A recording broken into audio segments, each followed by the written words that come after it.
Selamat datang di channel saya Jurnal Dedi. Untuk yang pertama kali bergabung dengan channel saya, tidak ada salahnya teman-teman untuk like, komen, dan subscribe di akhir video ini. Kita punya waktu 15 menit, Pak. Ada 3 pertanyaan di sini. Ini mau bagaimana, Pak? Saya baca satu-satu dulu, langsung Bapak jawab, atau saya langsung bacakan ketiga pertanyaan, baru Bapak jawab? Satu-satu dulu aja, Pak. Ya. Baik, pertanyaan yang pertama dari Monica Kurai, program studi pendidikan kepelatihan olahraga. Pertanyaannya adalah, apakah orang kalau mau sukses itu harus kuliah, Pak? Orang kalau mau sukses itu harus kuliah. Baik, pertanyaannya apakah orang sukses itu harus kuliah? Ya, kalau menjadi orang sukses yang intelektual tentu harus menempuh jenjang pendidikan di perguruan tinggi.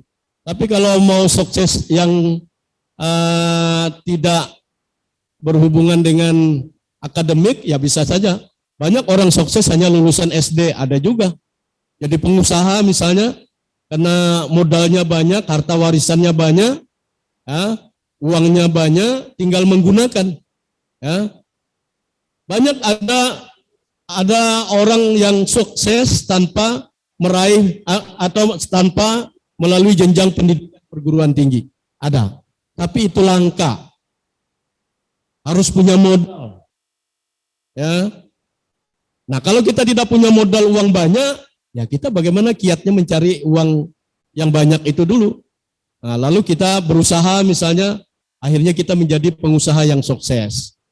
Jadi demikian juga misalnya kita mau jadi pejabat ya di daerah misalnya, mau jadi camat, mau jadi RT saja harus berpendidikan dulu.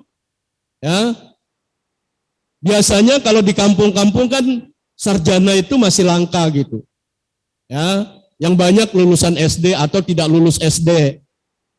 Ya, kalau ada kita di antara sekian banyak orang di kampung yang berpendidikan sarjana, nah itu biasanya paling tidak jadi ketua RT, kepala desa itu ditunjuk yang sarjana dulu. Berarti kita perlu ilmu pendidikan yang lebih luas atau sarjana. Kita kalau sudah menyandang sarjana itu biasanya dianggap sudah orang akademisi, orang berpengetahuan, ya. Nah, jadi kuliah itu penting. Tetapi memang ada orang yang sukses tanpa pendidikan tinggi ada. Tapi itu langka, ya. Berarti kita tetap harus untuk sukses, ya. Pekerjaan tidak menguras tenaga, tapi hasilnya banyak. Nah, makanya perlu ada profesional. Nah, IKIP-PGRI mencetak sarjana yang profesional, terutama ilmu kependidikan. Jadi perlu kuliah, ya. Jadi kuliah itu penting, bukan hanya menunda perkawinan. Saya kuliah kan supaya bapak saya tidak menjodohkan saya cepat gitu misalnya, bukan itu. Tapi kita niat kuliah itu untuk menambah wawasan, menambah pengalaman, sehingga kita menjadi orang yang memiliki pengetahuan dan pengalaman yang luas. Begitu. Silakan Bu. Baik, terima kasih Bapak. Pertanyaan selanjutnya dari Lastri, Pendidikan Ekonomi. Bagaimana kita bisa percaya diri sebagai mahasiswa? Iya, percaya diri. Supaya? Ini mungkin maksudnya sebagai seorang mahasiswa tuh bagaimana sih supaya kita bisa percaya diri, Pak? Oh, oke. Ya, pertama tadi kita yakin dulu. Supaya percaya diri. Kalian sekarang sudah masuk di IKIP-PGRI. Percaya diri bahwa kalian tidak salah pilih di IKIP-PGRI ini. Itu dulu tanamkan, ya. Memang di sekitar kita banyak perguruan tinggi. Di seberang jalan kita ini ada Unmul. Ya. Di depan kita ini ada STIMI, ya, STIMIK, kemudian ada universitas. Kemudian di sekitar ini banyak perguruan tinggi yang lain. Kenapa Anda jatuh cinta dengan IKIP-PGRI? Tentu ada kelebihan yang Anda pilih, lihat ya. Oh, IKPGR itu memang kampusnya di dalam, tapi kebersihannya oke, ya, keindahannya oke, ya, dosen-dosennya insya Allah berkualitas. Itu, jadi percaya diri dulu, maka kita yakin, ya. Jadi jangan aduh menyesal aku masuk IKPGR ini. Nah, itu tidak pede kita, ya. Akhirnya bisa saja gagal untuk menempuh pendidikan karena kita tidak percaya diri, ya. Anda bisa lihat dosen-dosen IKIP rata-rata sudah pendidikannya S3, S2 dan lain sebagainya. Yakin, ya. Kalian bisa menimba pengetahuan, berbagai ilmu pengetahuan melalui IKPGRI. Yakin dulu kita.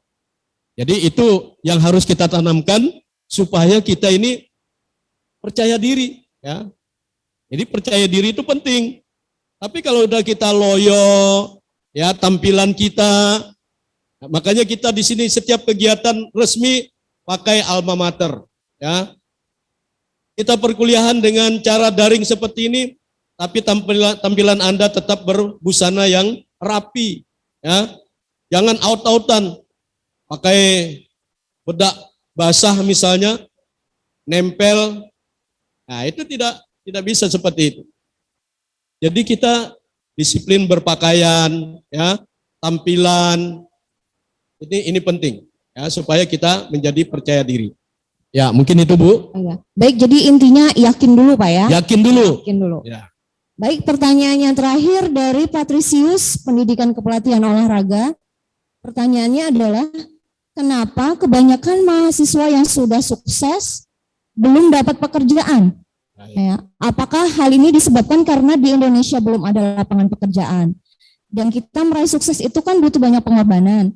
Tapi nyatanya kebanyakan mahasiswa yang sudah tamat atau wisuda itu ternyata banyak yang tidak dapat pekerjaan. Bagaimana menurut Bapak? Nah, makanya tadi di slide di akhir-akhir saya tekankan, kalau kita mahasiswa itu jangan kita belajar itu sekarang, eranya sudah beda, ya.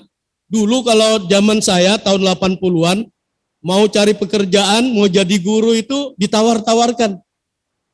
Hampir tidak ada yang mau. Karena jadi guru itu tidak menarik, gajinya kecil. Sekarang jadi guru itu sudah termasuk profesi. Setara dengan dokter, setara dengan advokat misalnya. Ya, kita punya standar gaji yang minimal. Kemudian ada tunjangan provisi, ada insentif dan lain sebagainya. Jadi kalau dulu orang mencari pekerjaan. Nah, kalau sekarang kita tanamkan menciptakan pekerjaan. Ya, itu, ya. Jadilah pencipta kerja bukan pencari kerja. Ya, mungkin akhir-akhirnya kita mencari pekerjaan boleh, tapi kita tanamkan dulu. Bagaimana saya bisa menciptakan pekerjaan? Ya, misalnya jadi pelatih olahraga, buka klub, kita jadi pelatih. Nah, itu kalau yang kita latih berprestasi, nah itu satu lahan pekerjaan yang luar biasa. Ya, jadi coba kita merubah image kita, merubah cara pikir kita ke depan itu, ya tantangan memang tidak mudah, ya tantangan tidak mudah. Oleh karena itu maka dari sekarang Anda sebagai mahasiswa sudah bercita-cita, saya nanti kalau saya lulus tidak kemana-mana bawa map, tetapi justru saya bisa menciptakan pekerjaan.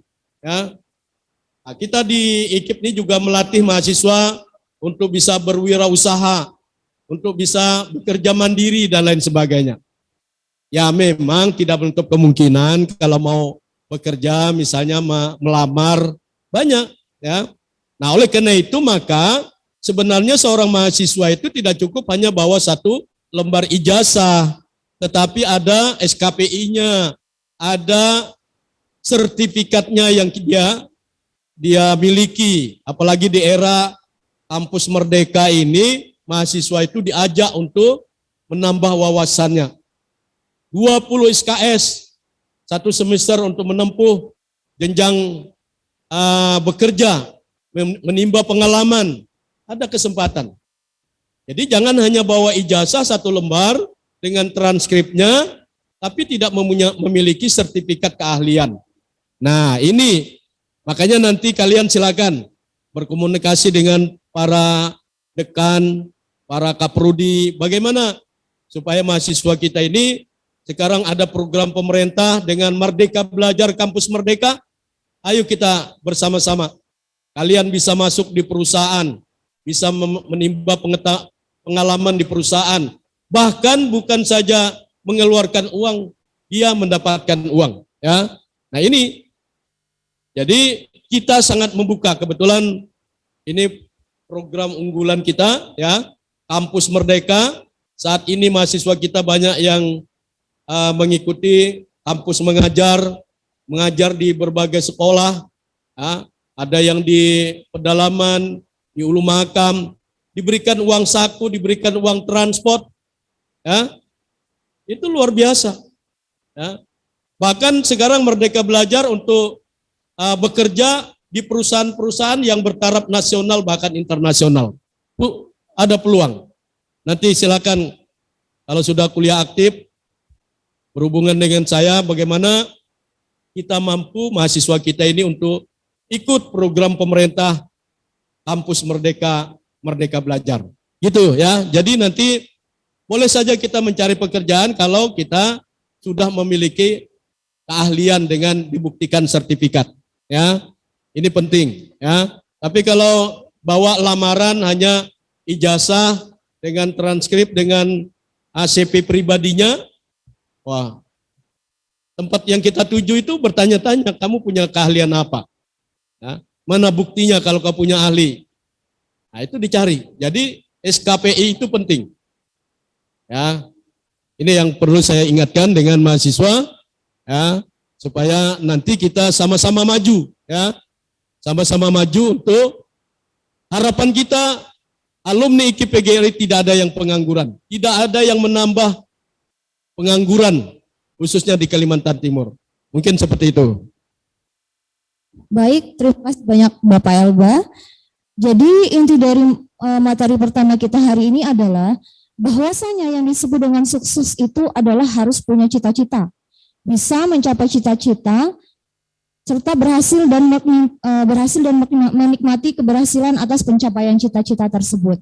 Ya, dan kesemua hal tersebut perlu melalui proses belajar atau learning, antara lain learning to know, learning to be, learning to do, dan juga learning to live together.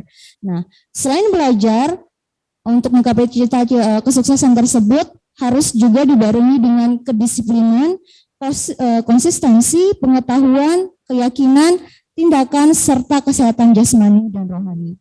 Baik, saya rasa cukup sekian untuk materi pertama kita hari ini. Sekali lagi saya ucapkan terima kasih Pak Elba atas materinya hari ini. Nah, saya Noredio Mulyaningrum selaku moderator, mohon maaf apabila ada kesalahan. Terima kasih. Wassalamualaikum warahmatullahi wabarakatuh. Saya kembalikan kepada Waalaikumsalam warahmatullahi wabarakatuh, dan saya juga mengucapkan salam akhir ya untuk semoga kita bisa ketemu di kampus IKIP-PGRI. Wassalamualaikum warahmatullahi wabarakatuh.